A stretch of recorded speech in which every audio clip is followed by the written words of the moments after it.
Chers amis, aujourd'hui notre balade gourmande nous entraîne à la table de la République parce que ce restaurant, le célèbre Père Claude, est fréquenté par les présidents de la République, les anciens ministres, les ministres actuels, les députés, les sénateurs.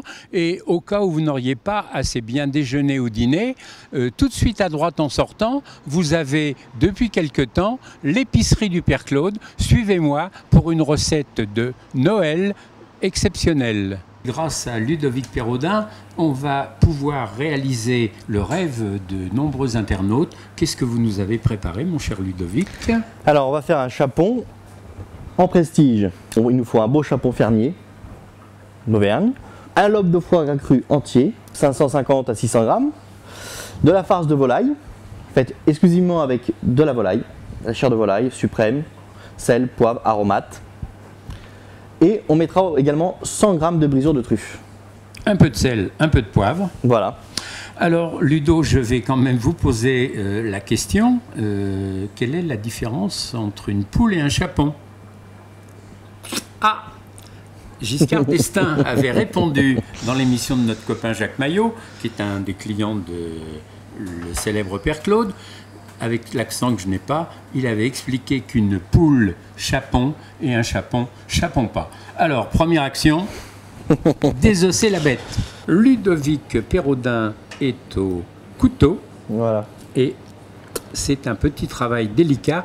On peut éventuellement d'abord venir vous voir, ça fera gagner beaucoup de temps, et puis éventuellement aussi demander à son volailler de le faire pour vous. Ludo, est-ce qu'il faut dégraisser soigneusement l'intérieur? Non, non, on laisse la volaille telle qu'elle est. On enlève bien sûr les parties graisseuses les plus évidentes, mais sinon on laisse quand même ce qu'il faut dessus. Donc quand vous avez incorporé la pelure de truffe, il faut la mélanger soigneusement avec la farce de volaille. Voilà, tout à fait. Bien incorporé. Ça ressemble à du caviar, mais oui, c'est à peu près ça, c'est ça. Heureusement, ça ne coûte pas le même prix. Non. Les aiguillettes sont là.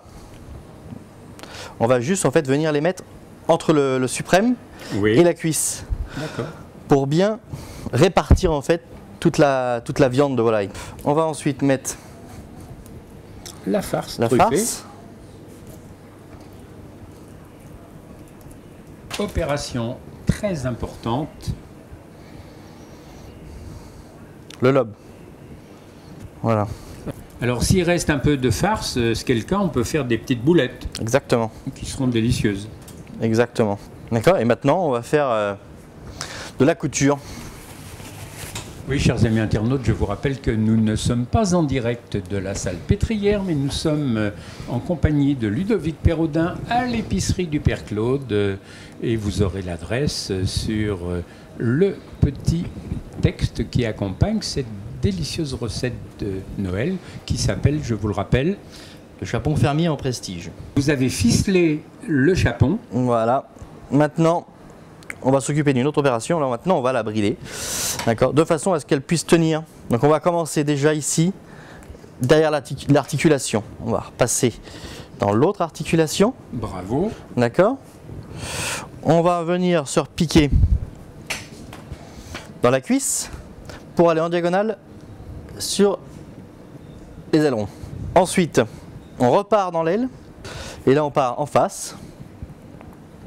Et on transperce l'autre aileron. Voilà.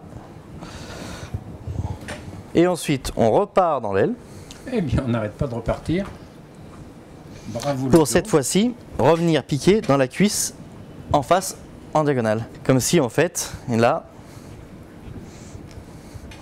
on croit vraiment que la volaille, en fait, il y a encore la carcasse. Et Ah oui, elle retrouve sa forme initiale. Bravo. Dans le four. 180 pendant 2h30. Et voilà, la merveille de Noël. On applaudit. Le chapon en prestige. Voilà. Le curé de Cucugnan aurait apprécié cette magnifique volaille. Qu'est-ce que l'on peut déguster avec modération? Avec modération, un beau Volnay premier cru du Clos de la Bouse d'Or. Voilà. Oui, une grande bouteille. Maison la Pousse d'Or. En cette période de fin d'année, Je vous le rappelle, nous écrivons F-A-I-M-S. Alors Ludo, vous connaissez la règle, il faut goûter votre chapon rôti, farci au foie gras, légèrement truffé aux brisures de truffe. Je dis toujours courage, mais je sais que vous n'en manquez pas. Et on goûte avec les doigts, c'est bien meilleur, croyez-moi. On peut même se lécher les doigts. Ludo, si je vous dis quand c'est bon, il n'y a pas meilleur. Eh bien, nous en sommes persuadés et en cas de graves soucis, n'hésitez pas à fréquenter l'épicerie du Père Claude et on souhaite à tous nos amis internautes de très bonnes fins d'année. À bientôt.